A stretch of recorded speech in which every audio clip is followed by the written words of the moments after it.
जो हम topic start कर रहे हैं वो कर रहे हैं हेजिंग। ये हेजिंग कैसे करते हैं हम उसमें, ठीक है। हेजिंग में सिंपल सा बेसिक आइडिया ये है कि हमें किसी बात का डर है, ठीक है ना, और हम उस डर का सामना करना चाहते हैं, ठीक है। फॉर एग्जाम्पल जैसे हमने कुछ चीज़ खरीदी, मतलब हमने कुछ चीज़ खरीदी, राइट। तो हमें किसी को कुछ पे करना है, लेकिन हमें ये पता है कि उसको 100 रुपये पे करने हैं, लेकिन हमें पता ही ना हो कि उसको 100 रुपये पे करने हैं, 110 रुपये पे करने हैं, 90 रुपये पे करने हैं। तो हमें डर लगा रहता है कि कहीं उसका प्राइस बढ़ ना जाए, या अगर हमें किसी से पैसे मिलने हैं तो हमें ये पता है कि 100 मिलने हैं, लेकिन अगर 110 मिलने हो, 90 मिलने हो, तो हमें पता ही नहीं है कि पैसे मिलने कितने हैं। तो अनसर्टिनिटी रहती है, तो हमें वहाँ डर रहता है कि हमें पैसे कम ना मिले, 90 ना हो जाए।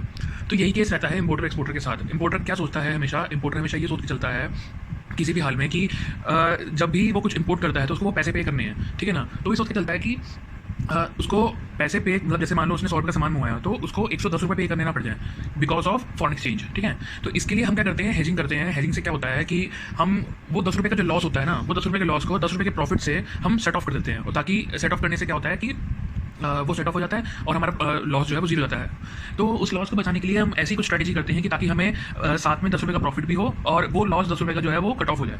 तो वो सेट ऑफ करने का तरीका को ही हम कहते हैं हेजिंग, ठीक है। अब हेजिंग दो तरीके की होती है। पहली होती है फॉरवर्ड कवर, एक होता है फॉरवर्ड कवर, एक होता है मनी मार्केट हेज, ठीक है। एक्चुअली एक थ्योरम है इंटरेस्ट रेट पैरिटी, ठीक है। इंटरेस्ट रेट पैरिटी ये थ्योरम ये कहती है कि कुछ भी हो जाए, जो इंटरेस्ट रेट हैं वो पूरी दुनिया में एक जैसे रहेंगे। फॉर एग्जांपल अगर यहाँ का इंटरेस्ट रेट 6% है तो यूएसए का इंटरेस्ट रेट भी 6% ही रहेगा। तो यूएसए के, लेकिन सच्चाई ये है कि यूएसए का जो इंटरेस्ट रेट है वो 1% है, 1% से भी कम है, लेकिन इंडिया का रेट जो है वो 7-8% के आसपास है। तो जब ये सच्चाई है कि इंटरेस्ट रेट एक जैसा रहेगा, तो इतना बड़ा गैप क्यों है इनके बीच में। तो इतना बड़ा गैप होने का कारण क्या है? इसका गैप होने का कारण है हमारे इंटरेस्ट रेट, हमारे फॉरेन करेंसी की डॉलर स्ट्रांग है और रुपए वो है, मतलब रुपए वीकर है। तो रुपए वीकर होने की वजह से और डॉलर स्ट्रांग होने की वजह से जब हम उनके परसेंटेज को मैच करते हैं, मींस जितना भी इंटरेस्ट हाई होगा इंडिया का, उतना ही रुपी वीकर होगा इंडिया का, और जितना ही इंटरेस्ट लो होगा यूएसए का, उतना ही उनका डॉलर जो है स्ट्रांग होगा। तो वो जो है वो पैरिटी पे आ जाता है, वो दोनों जो चीज़ें हैं वो एक समान हो जाती हैं। अब बात आती है कि अब हम इसमें करने क्या वाले हैं। इसमें ये पॉइंट है कि सबसे पहले हम समझ लें फॉरवर्ड कवर क्या होता है। दो तरह के कवर मैंने बताए, ठीक है ना। तो दो तरीके के कवर में एक आता है हमारा जो इंटरेस्ट रेट पैरिटी है, उसकी वजह से हम समझे तो इंटरेस्ट रेट पैरिटी का जो फॉर्मूला होता है वो होता है एफ अपॉन, मतलब forward upon spot is equal to 1+IA upon 1+IB, जहाँ पे बी क्या है डॉलर और ए क्या है रुपी। मतलब ऊपर जो करेंसी आती है वो आती है होम करेंसी, जो नीचे करेंसी आती है वो आती है फॉरेन करेंसी, ठीक है। मतलब जो नीचे आता है वो आता है चॉकलेट, और जो ऊपर आता है वो आता है जिस करेंसी में हम उसको खरीद रहे हैं। तो इस इंटरेस्ट रेट पैरिटी की वजह से जो है हम इसको फॉरवर्ड रेट और इसके हेजिंग को समझेंगे। सबसे पहले समझते हैं फॉरवर्ड कवर। फॉरवर्ड कवर क्या होता है एक्चुअली। फॉरवर्ड कवर में जैसे मैंने बताया कि फॉरवर्ड कवर में हम ये देखते हैं कि हमारा जो एफसी है वो पेबल है, ठीक है। इसमें इंपोर्टर को पैसे पे करने हैं, उसको ये अफ्रेड है वो कि फॉरेन करेंसी इंक्रीज ना हो जाए, तो वो हेज करता है अपने आप को बाय करके फॉरवर्ड, मतलब फॉरवर्ड रेट, मतलब वो क्या करता है, वो एक कॉन्ट्रैक्ट करता है बैंक के साथ कि बैंक मैं एक पर्टिकुलर लेटर डेट पे 3 महीने बाद जो है आपसे फॉरेन करेंसी परचेज कर लूंगा पे करने के लिए at a pre determined rate. Means आज के दिन ही, मतलब आज का रेट जो चल रहा है वो 100 रुपये चल रहा है, तो 100 रुपये आज का रेट डॉलर का 100 रुपये चल रहा है फॉर एग्जाम्पल, या चलो 60 मान लेते हैं, चलो 60 का रेट चल रहा है। तो हम उसको कह देते हैं, जैसे हमें आशंका है कि जो रेट है वो 70 ना हो जाए, तो हमें 60 की जगह 70 पे ना करना पड़ जाए, तो हम बैंक से जाके एक डील कर लेते हैं, उनसे कहते हैं कि मैं 10,000 डॉलर खरीदूंगा 3 महीने बाद 65 के रेट पे। अब चाहे रेट 70 हो, अब चाहे रेट 60 हो या 50 हो, कुछ भी हो, हमें 65 पे वो खरीदना पड़ेगा। तो हमने यहाँ पे क्या करी, हेजिंग करी।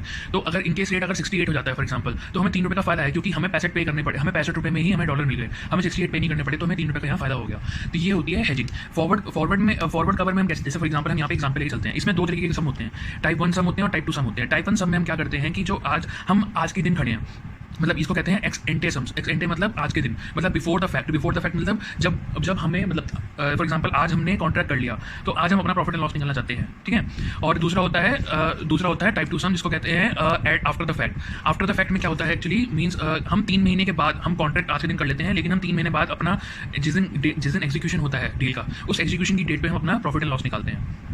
तो आज के दिन अगर हम कॉन्ट्रैक्ट करते हैं और आज के दिन हम अगर अपना प्रॉफिट निकालते हैं, तो उसको करने का तरीका क्या होता है। फॉर एग्जांपल हम एग्जांपल ले लेते हैं कि यूके की फर्म थी, ठीक है। यूके की फर्म के पास 90,000 यूरोज थे रिसीवेबल 3 महीने बाद उनको जो है 90,000 यूरो जो है रिसीवेबल है, ठीक है।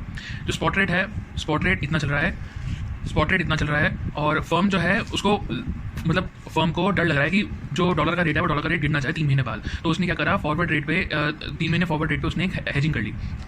अब इसमें क्या होता है कि हमें जो फॉरवर्ड रेट होता है ना, हमें उसको, और जो एक्सपेक्टेड स्पॉट रेट होता है, मीन्स 3 महीने बाद क्या स्पॉट रेट रहेगा, उस एक्सपेक्टेड स्पॉट रेट और फॉरवर्ड रेट में वो मतलब कंपेरिजन करना होता है और देखना होता है कि हम प्रॉफिट में हम लॉस में है। तो ये प्रोबेबिलिटी दे रखी है और ये एक्सपेक्टेड स्पॉट रेट दे रखे हैं, तो probability into expected spot rate और उनका एवरेज लेने के बाद जो है हमारे पास एक्सपेक्टेड स्पॉट रेट आ जाता है। अब एक्सपेक्टेड स्पॉट रेट और जो फॉरवर्ड रेट होता है, अगर उनमें डिफरेंस है तो प्रॉफिट एंड लॉस होगा। सिंस यहाँ पे जो क्वेश्चन था या क्वेश्चन के हिसाब से जो फॉरवर्ड रेट था वो उसके एक्सपेक्टेड रेट से ज़्यादा था, तो अगर मतलब अल्टरनेट, अगर ये मतलब टाइप 1 सम के हिसाब से अगर अल्टरनेट 1 हम लेते हैं, अल्टरनेट 1 क्या हो गया कि हम फॉरवर्ड कवर ले रहे हैं, तो हमें उसमें फ़ायदा होगा, मीन्स हमें कम उसमें ज़्यादा पैसे मिलेंगे। वहीं टाइप 2 के सम में ये होता है, टाइप 2 के सम में यहाँ पे प्रॉब्लम ये आती है कि प्रॉब्लम नहीं आती, मतलब इसमें पॉइंट ये है कि 3 महीने बाद जो है, 3 महीने बाद की हम डेट में देखते हैं कि मतलब on the date of execution of the contract हमें प्रॉफिट हो रहा है या लॉस हो रहा है। तो जब हम on the date of execution पे हैं तो हमें एस्टीमेट लेने का जरूरत ही नहीं है स्पॉट रेट का, तो स्पॉट रेट तो हमें दिया ही होगा, तो हम ऑन दैट डेट क्या स्पॉट रेट चल रहा है और हमने किस फॉरवर्ड रेट पे उसको खरीदा था उस रेट को हम कंपेरिजन करते हैं। ठीक है, तो यहाँ पे यही ऐसा एग्जाम्पल था, तो यहाँ पे फॉरवर्ड रेट है, ठीक है, हमने 3 महीने पहले यहाँ पे इस फॉरवर्ड रेट पे जो है हमने एग्रीमेंट कर लिया था, तो ये ऐसे ही इसको इग्नोर करने वाली बात है, एक्चुअली मार्जिन वगैरह का चक्कर है, वो मार्जिन वाला चक्कर अलग से पढ़ लेंगे। तो 69 का जो है, 69 का जो था फॉरवर्ड था, स्पॉट रेट 3 महीने बाद जो चल रहा है, मतलब हम एग्जीक्यूशन डेट पे देख रहे हैं। अब ये टाइप 2 सम होते हैं जिसमें स्पॉट रेट दिया होता है, एक्सपेक्टेड स्पॉट रेट नहीं होता है। तो टाइप 2 सम में क्या होता है, तो इसके बीच में जो है, अब देखो गैप है, इसके बीच में गैप ये है, तो 69 का फॉरवर्ड रेट है, तो हमें 69 पे जो है पैसे मिल जाएंगे, मतलब 69 रुपीज़ पे हमने फॉरवर्ड रेट एंटर किया था। सेम एग्जाम्पल देख रहे हैं हम कि हमें सेम एग्जाम्पल में 69 पे हमने एंटर किया था कि हमें $90,000 जो है हम बेचेंगे इस रेट पे, 69 के रेट पे, लेकिन स्पॉट रेट क्या चल रहा है 66, तो हमें यहाँ पे ₹3 का फायदा हो गया। सेम अगर यहाँ पे रेट 71 होता तो हमें ₹2 का लॉस हो जाता। ठीक है, यहाँ पे भी यही पॉइंट लिखा हुआ है कि इसको एक बार पॉज करके पढ़ लेना। अब हम बात कर लेते हैं एक बार फटाफट मनी मार्केट हैज की। एक्चुअली क्या होता है, जो मैं अभी इंटरेस्ट रेट पैरिटी वाली थ्योरम समझा रहा था, मैं क्यों समझा रहा था, वो यहाँ पे पॉइंट काम आता है एक्चुअली। तो इंटरेस्ट रेट पैरिटी की जो इक्वेशन होती है वो होती है forward upon spot is equal to 1 + IA, IA मतलब फॉरेन करेंसी, और 1 + IB, IB मतलब हमारा IA मतलब होता है होम करेंसी और IB होता है हमारा फॉरेन करेंसी। ठीक है, तो हम क्या कर रहे थे अभी तक जो है फॉरवर्ड कवर में हम फॉरेन करेंसी पे बैठ कर रहे थे कि फॉरेन करेंसी हम खरीदेंगे, बेचेंगे, ये करेंगे, वो करेंगे। ठीक है ना, लेकिन मनी मार्केट में हम क्या करते हैं, हम स्पॉट रेट, हम इंटरेस्ट ऑफ होम करेंसी, हम इंटरेस्ट ऑफ फॉरेन करेंसी, हम इन तीनों पे बैठ करते हैं। इसके अलावा इसको कहते हैं फॉरवर्ड कवर, लेकिन अगर हम इन तीनों पे बैठ करते हैं उसको कहते हैं मनी मार्केट कवर। तो ये तीनों कवर होते हैं मनी मार्केट में, ये होता है हमारा फॉरवर्ड कवर में। अब एक्चुअली इसमें जो 2 तरीके के सम होते हैं, पहला होता है कि हमें फॉरेन करेंसी पे करनी है, दूसरा होता है कि फॉरेन करेंसी हमें रिसीव होनी है। अगर फॉरेन करेंसी हमें रिसीव होनी है तो फॉरेन करेंसी रिसीव होने में हमें कुछ स्टेप्स लगाने पड़ते हैं। ठीक है ना, एक्चुअली क्वेश्चन हमेशा ये ऐसे तरीके से बनाया जाता है कि हमें कुछ फॉरेन करेंसी पे करनी है, तो हमें बताओ कि बेस्ट तरीका क्या रहेगा। वो 3 अल्टरनेटिव दे देता है। पहला अल्टरनेटिव वो दे देता है कि हम हैजिंग नहीं करेंगे, कि स्पॉट रेट पे बेच देंगे उस टाइम पे, और दूसरा तरीका ये होता है कि हम क्या करेंगे, फॉरवर्ड कवर ले लेंगे, और तीसरा वो होता है कि हम मनी मार्केट कवर ले लेंगे, या फिर हम एक होता है डेरिवेटिव कवर ले लेंगे। तो डेरिवेटिव कवर डेरिवेटिव के चैप्टर में आता है। ठीक है, तो इसमें क्या होता है मनी मार्केट कवर में हम एक तो अल्टरनेटिव 1 ये हो गया, अल्टरनेटिव 2 हो गया मनी मार्केट कवर। इसमें स्टेप्स होते हैं, 3 स्टेप होते हैं। 3 स्टेप का अगर हम पेबल के केस में देख रहे हैं तो 3 स्टेप होते हैं, वैसे उसमें भी 3 स्टेप होते हैं, लेकिन समझने वाली बात है, सिंपल सा पॉइंट है। हम सबसे पहले क्या करना है, जो हमें पे करना है उसका प्रेजेंट वैल्यू आज इन्वेस्ट करना है। सेकंड स्टेप है जो इन्वेस्ट करना है आज, जो इन्वेस्ट करना है उसको, उस फॉरेन करेंसी को हमें बाय करना है स्पॉट रेट पे, और जो हमें पैसा चाहिए बाय करने के लिए उसको बोरो करना है। एग्जाम्पल से समझते हैं, बहुत सिंपल है। हमें फॉर एग्जांपल $1,00,000 जो है 3 महीने बाद पे करने हैं। ठीक है ना, 10% की उस पर, मतलब 10% सॉरी, हमें 3 महीने बाद $1,00,000 पे करने हैं, सिंपल सी बात। हम क्या कर रहे हैं, हम स्टेप 1 ये कहते हैं कि इसका प्रेजेंट वैल्यू निकालो 10% की रेट से। For example interest rate of IB चल रहा है 10%, तो हम 10% की रेट से जो है इसको प्रेजेंट वैल्यू निकाल के, मान लो 90,000 आ गई, तो हम इसको इन्वेस्ट कर देंगे। ठीक है ना, जब हम इन्वेस्ट कर देंगे तो इन्वेस्ट करने के लिए $90,000 हमारे पास आएंगे कहाँ से, हम तो इन्वेस्ट कर देंगे भाई, हमें तो पैसा पे करना है। जब बात के लिए पैसा नहीं तो अभी कहाँ से पैसा आएगा, तो अभी हम पैसा जो लेंगे, हम डॉलर को बाय कर लेंगे। आज हम बाय कर लेंगे, ₹70 का स्पॉट रेट चल रहा है, स्पॉट रेट 70 है, तो स्पॉट रेट 70 आज जो चल रहा है उसी रेट पे हम बाय कर लेंगे, मतलब 4,90,000 पे हम बाय कर लेंगे। 49 लाख रुपीज़ पे हम $90,000 आज ही बाय कर लेंगे और उसको इन्वेस्ट कर देंगे $90,000 को 3 महीने के लिए, जबकि मतलब 3 महीने बाद जो है हमारे पास $1,00,000 जो है बन के आ जाए। अब जो ये 49 लाख रुपीज़ हैं, ये कहाँ से आएंगे, ये हम करेंगे बोरो। ठीक है ना, ये हम बोरो करेंगे। अब ये बोरो करने का रेट क्या होगा, अभी बोरो करने का रेट जो होगा वो होगा होम करेंसी का रेट। ठीक है, तो हमने पहले क्या करा, हमने सबसे पहले करा कि जो डॉलर है, डॉलर को कर दिया हमने इन्वेस्ट, उसके रेट के हिसाब से उसको PV पे। ठीक है, हमने स्पॉट रेट पे क्या किया, $98 को, मतलब $90,000 को जो है हमने रुपये में कन्वर्ट करा। वो रुपीज़ हमने बोरो कर लिए, और बोरो का जो रेट था वो हमारा रेट चला था IA, मतलब जो होम करेंसी का इंटरेस्ट रेट चल रहा था। इसी को हम छोटे में कह देते हैं IBB, इन्वेस्ट बाय बोरो, इन्वेस्ट बाय बोरो। IBB हमेशा याद रखना है, हमेशा IBB याद रखना है अगर मनी मार्केट हैज आ जाता है। तो मनी मार्केट हैज में हमेशा ये रखना है इन्वेस्ट बाय एंड बोरो, कि जो पैसा इन्वेस्ट करना है उसके लिए, जो पैसा इन्वेस्ट करना है उसकी PV निकालो, मतलब सॉरी, जो पैसा पे करना है उसकी PV निकालो और उसको इन्वेस्ट कर दो।